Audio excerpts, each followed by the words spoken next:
What's going on, y'all? This is EJ2 Track Rat. So this is my daily driver. It is a 230i, BMW 230i from 2017. And if you haven't seen my videos before, I have taken this on track a couple times. It was extremely underwhelming. Lots and lots of understeer, very little sound from the engine, kind of like driving a vacuum cleaner. Pretty slow as well, but tons of torque, lots of torque. So great for going up the hills at Watkins Glen. Anyway, part of the reason it has so much understeer is because it doesn't have enough camber up front. You know, you could probably play around with the sway bars and the spring rates as well to get it to turn a little bit better, but we're gonna start with lowering springs and camber plates. If you haven't followed my channel already, you know that I have a race car already, which is expensive, as you might imagine. So what did I have to do? Well, I had to find stuff that was cheap. Being that this car over here is not that old, and being that the non-M platforms, for whatever reason, are not popular to modify in the new BMWs yet, I had to find brand name stuff. So I couldn't get Chinese parts.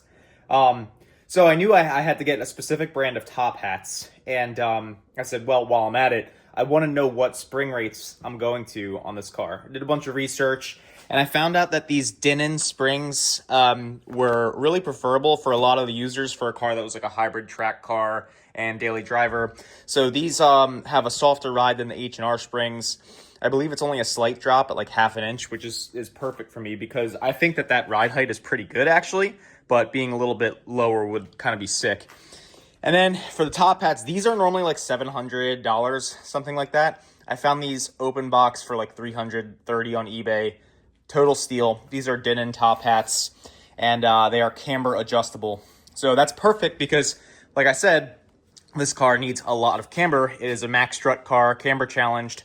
And so, you know, I actually had two of these tires blister on the edges, these Falcon RT 615K pluses. And so, you know, I ordered a replacement one and just said, screw it, I'm not driving it on track anymore until I get the camber adjustment. Well, now I have it. So we're going to install it and see how it all goes. So I'm pretty sure I could do that until the battery runs down. As you can hear though, what do I say? Listen for the whooshes, listen for a nice consistent. Please.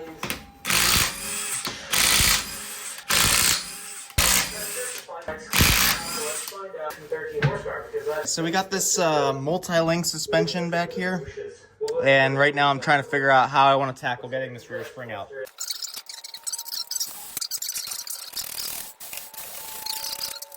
Try to squirt oil into the engine and get slow compression again. To get this lower control arm off, we're going to need to get the shock off, the shock bolt off, and then the bolt to the hub. This is some sort of star or Torx bit. E-Torx, I think they're called. This is an E20. And then this is 18. This is 18, so it's a through bolt. And then this here is a 21. So I spent a little bit of time playing Tetris or whatever, or, you know, musical chairs with sockets, but I think we figured it out. So we're going to try and get this off now.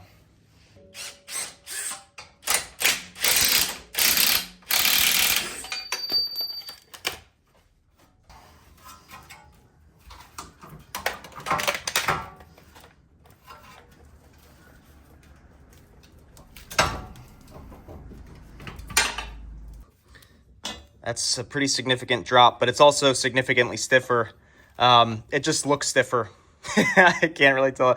If I measured the coils, I can give you an estimate on maybe how much stiffer it is because it's, you know, number of coils, thickness of coil kind of deal for spring rate. But yeah, this is a lot taller. This is a lot smaller, but this is a lot stiffer. So let's swap over the rubbers, and yeah. Now, so we have it in. There's a little aligning tab, like a little nipple. I'm not going to show it to you because it's too much work, but it pokes out. There's two holes here, one here and one back here, and a little alignment nipple goes in, you know, goes through there to align the rubber, spring rubber. So let's jack this up.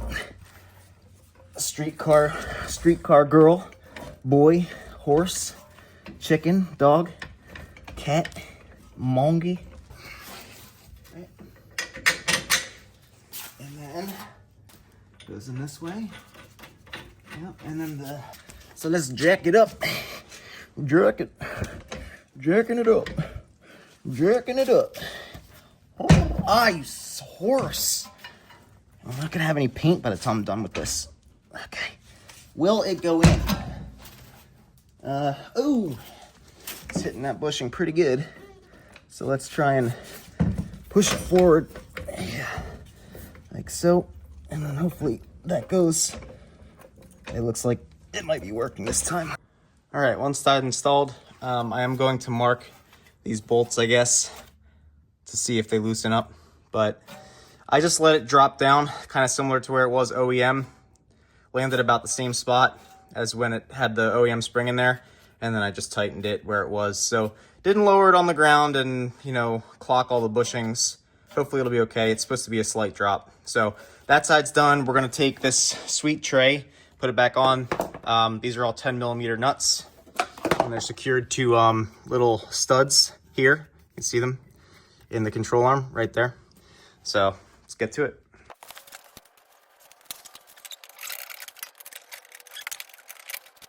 Okay, well, the rear is done. It's probably got to settle in because it still looks pretty high. But yeah, I mean, it's that's not settled in. You know, we just installed it. Now we got to do the fronts. So I did both rears. I didn't need to repeat, you know, show you guys the second set of rears. But these are the old springs. Tall girls, for sure. That's a wing. You doing it or you having second thought? No, I mean, I don't like it. I definitely don't like it.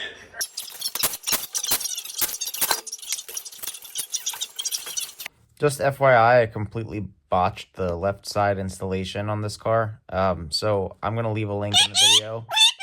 If you want to forward to the right side installation, go ahead. Yes, Pidgey,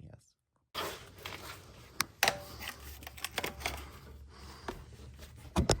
That right there is a nut. So that nut holds the stabilizer link onto the strut body.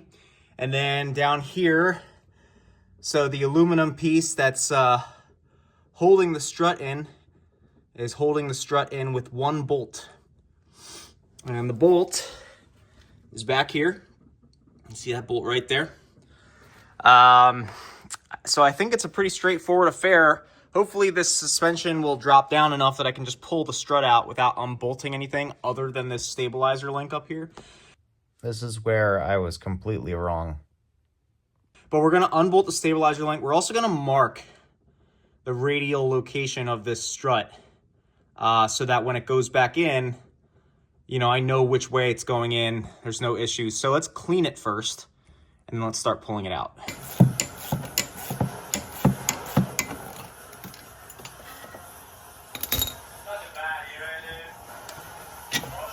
So there really isn't a lot of space to work here. I was using some cheap spring compressors to try and get the spring compressed enough so that I could get the strut out as a single assembly. But this really was a lot of work, and especially because I wasn't installing coilovers where I really needed to remove the front strut. In retrospect, I actually didn't need to do this. But nonetheless, I did for the left side. So here we are. Thanks for watching. That was not as easy as they made it look on the interwebs. You'll see there's a special tool that BMW sells to spread this. I actually just used the chisel, and that allowed me to get it out. As you can see, it was a good call to remove the brake, the wheel speed sensor line. That was a lot of work.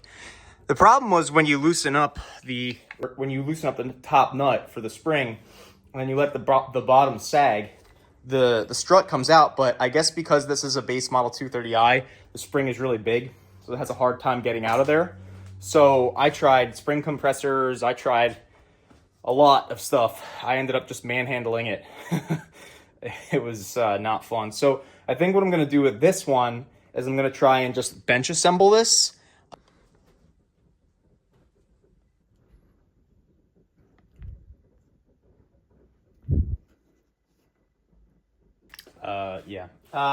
Okay, so the spring compressors I had clearly didn't work. So what I ended up doing, what I think I'm going to do is I'm going to basically, I have this top hat installed with the strut and the spring in there. And we're just going to try and push it in. All right.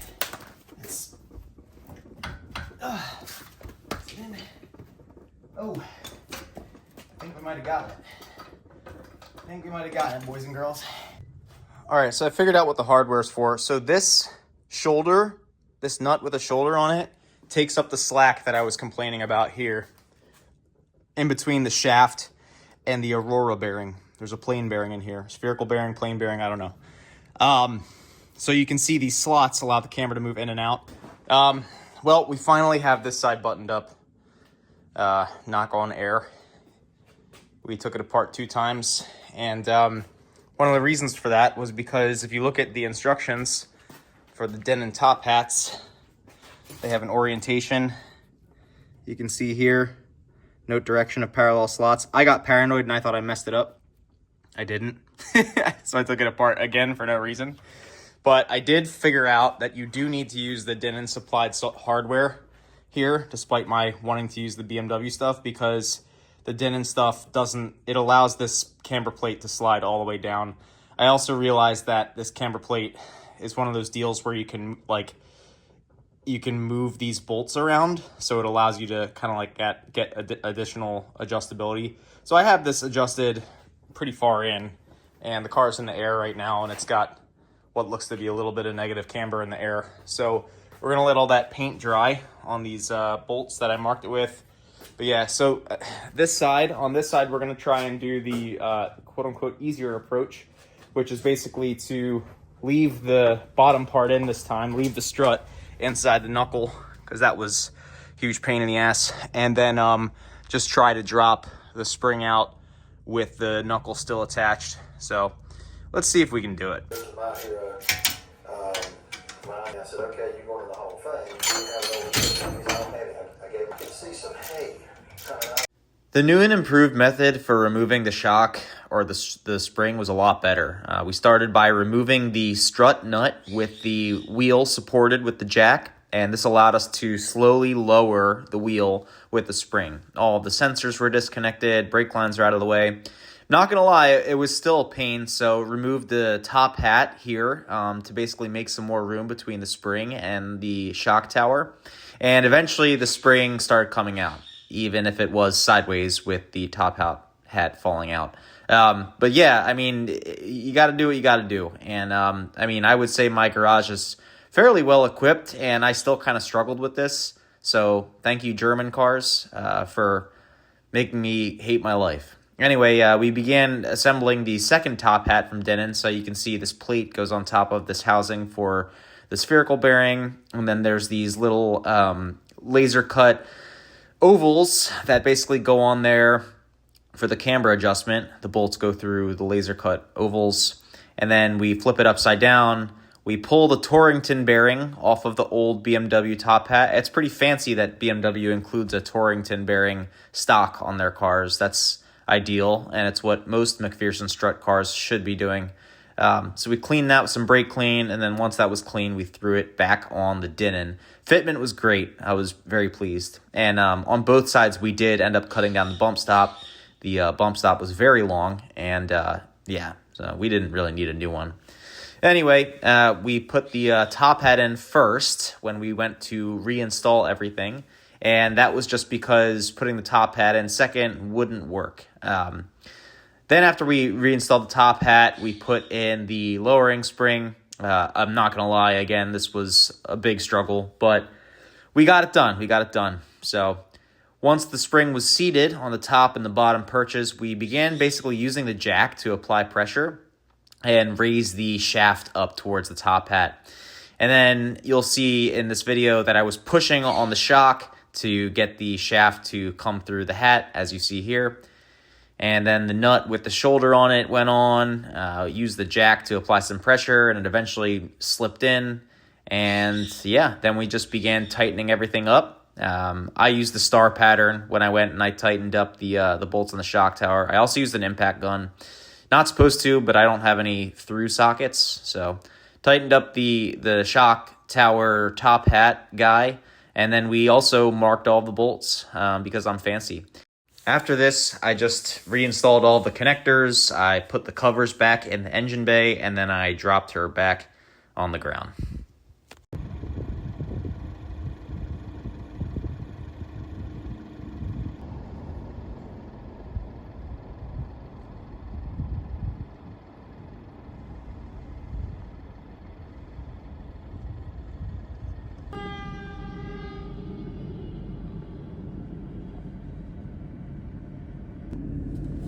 All right, so I will say the ride quality is harsher, notably harsher, but it's stiffer. Not notably stiffer, like, I mean, when I'm going over bumps and stuff, it's not crazy, but yeah, it's definitely an aftermarket ride. So with that being said, I will be throwing on some wheels at some point in the future for this thing, and I am going to be taking it onto the track. So probably going to do a vlog at Lime Rock Park, April 12th or so. But until then, thank you for watching, and please consider subscribing and liking this video. Take it easy, y'all.